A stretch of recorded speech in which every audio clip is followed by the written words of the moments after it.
Carrie, she's going to play today in the FBTV Q&A.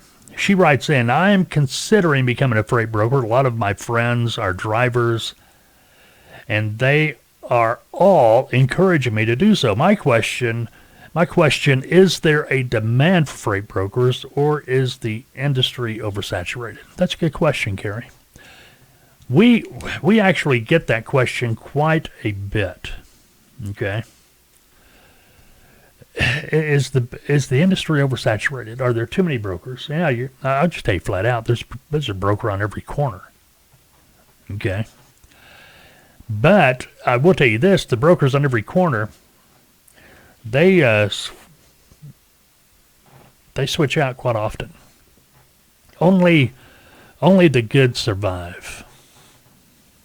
Only the good survive. Now, what I mean by that, and I've had people ask me, is there a lot of competition? But not. Here's the way I look at this. I am not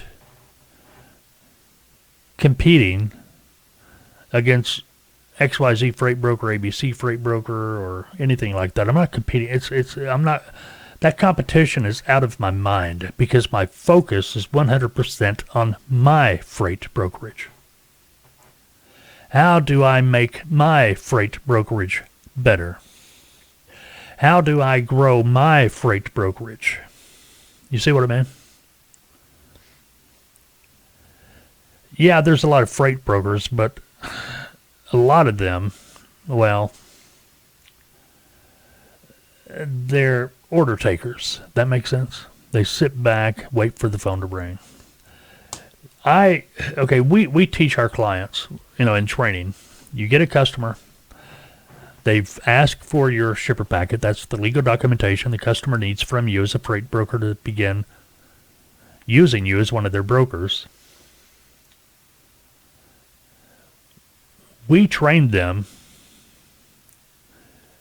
to begin making 2 calls a day to those new customers after they've sent the packet, the shipper packet, over to that customer.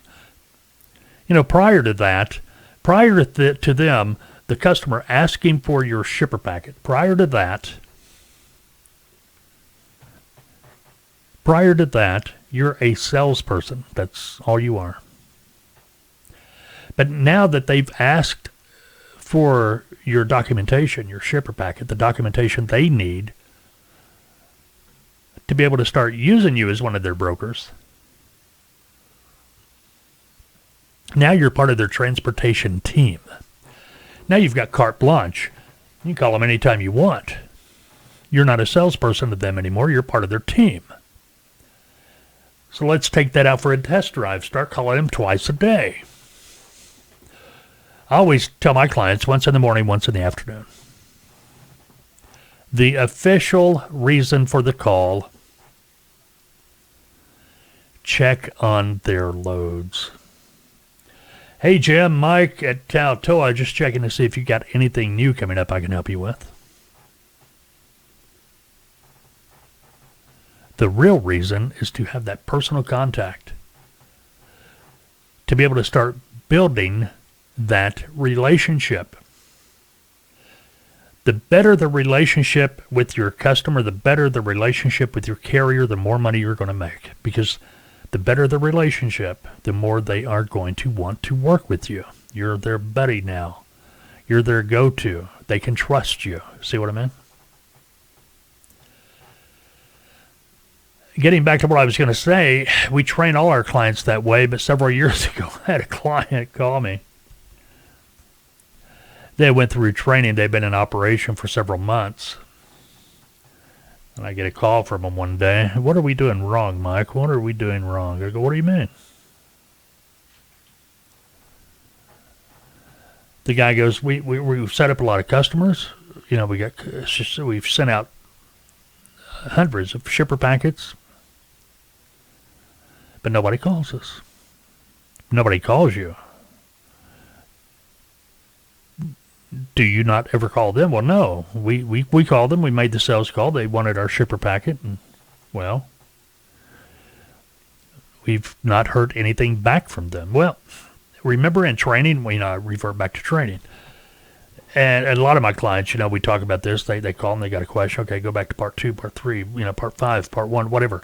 Review that material. Because our clients, they have access to all that review material, the on-demand / review material, throughout their full consulting period. They have access to that. They can go back and use it to review, use it to train their own people if they need to. They got total access to that. But anyway, no, they hadn't been making the calls. They just been setting up customers, sending the packet, and waiting for the customer to do the work. Okay, they're the customer. You've got to be aggressive. You've got to go after that freight. Is there a demand for freight brokers? There is a demand, Carrie, for good freight brokers. If you get in there, you pay attention to the details. You do what you're supposed to be doing day after day after day. The small details. My clients, they hear this all the time. You got to pay attention to the details. Those little details are what's going to separate you from everybody else. That's what is going to make you successful. That's how broker agents get up to that 6-digit income level because they pay attention to the details. Yes, Gary, there is a demand for good freight brokers. Is the industry oversaturated with good freight brokers? Absolutely not. Absolutely not.